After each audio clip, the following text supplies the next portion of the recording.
Abim Adana Suluca cezaevinde TTİP'i. 10 yıla yakındır cezaevinde. Neredeyse barış sürecinden başladığından beri bu sorunlar başladığını belirtti. Koğuşları tek kişilikti normalde. Şu an o tek kişilik koğuşlarda 3 kişi kalıyor. Aynı koridora farklı hüküm yemiş insanlar getirilmeye başladı. Normalde hepsi siyasiydi.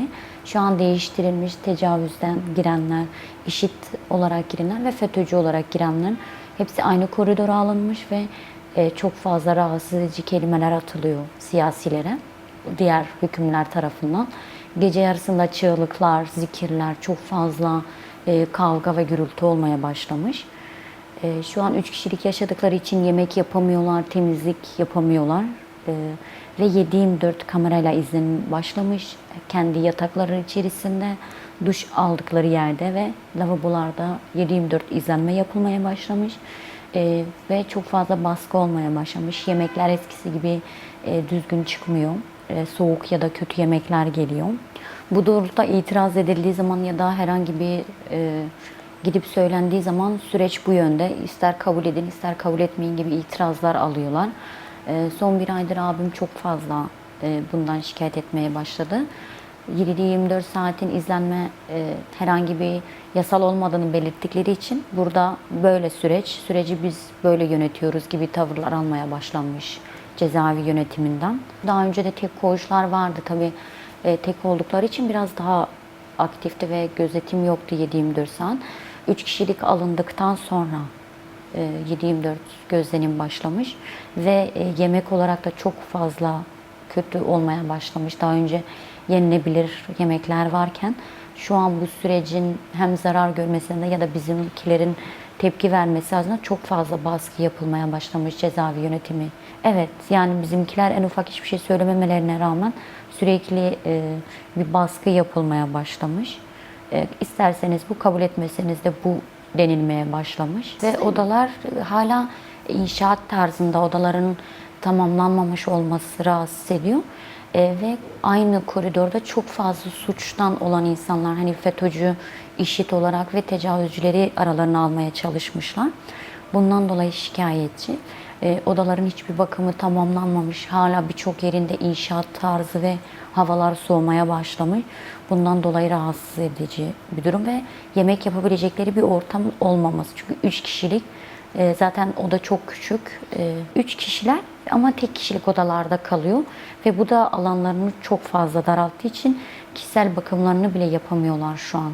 Biz barış sürecine güveniyoruz ve üstümüze düşen her şeyi yapıyoruz ki bunu tutsaklar da yapıyor. Barış sürecine sadık kalınıyor. Fakat oradaki yönetimin bu süreci bozmaya çalıştığını ben artık öyle düşünüyorum ve sadece ben de, diğer tutsak aileler de öyle düşünmeye başlıyor. Çünkü biz bir sürece girdik ve bu sürece tüm kalbimizle inanıyoruz.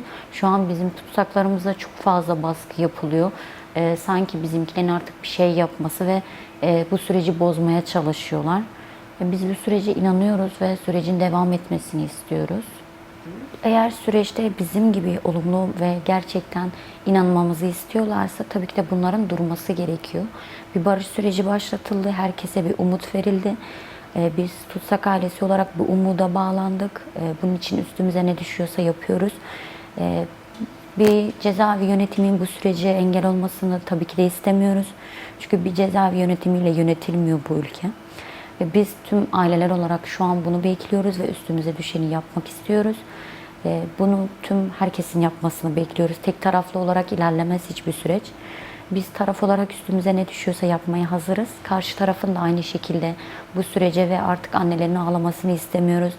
Biz de kendi kardeşlerimize, abilerimize kavuşmak istiyoruz. Sürece inanıyoruz ve sürecin devam etmesini istiyoruz. Şaşırdık, gerçekten çok üzüldük. Bir süreç içindeyken, umut içindeyken tekrardan çiçeklenmiş bütün filizler ve tutsaklara böyle davranılması bizi ikileme düşürüyor. Acaba gerçekten sadece sözde mi bu barış süreci, yoksa gerçekten bu barış süreci için bir adım atılmak isteniyor mu? Samimi olduklarına inanmak istiyoruz çünkü biz tüm kalbimizle inanıyoruz. samimiyetine inanıyoruz ve devam etmesini istiyoruz. Yani bu sürecin devam etmesini istiyoruz ve tutsaklarımıza yapılan bu adaletsiz durumun durmasını istiyoruz. İnsani şartlarda yaşanmasını istiyoruz. 7-24 saat izlenme hiçbir kanunda yok ve insani bir şekil değil. Çünkü insanın öz temizliğini yapabilmesi için mahrem alanın olmasını istiyoruz ve şu an o mahrem alanı ihlal ediliyor. Biz bu mahrem alanı yani artık saygı duyulmasını istiyoruz ve bu sürece zarar verilmesini istemiyoruz.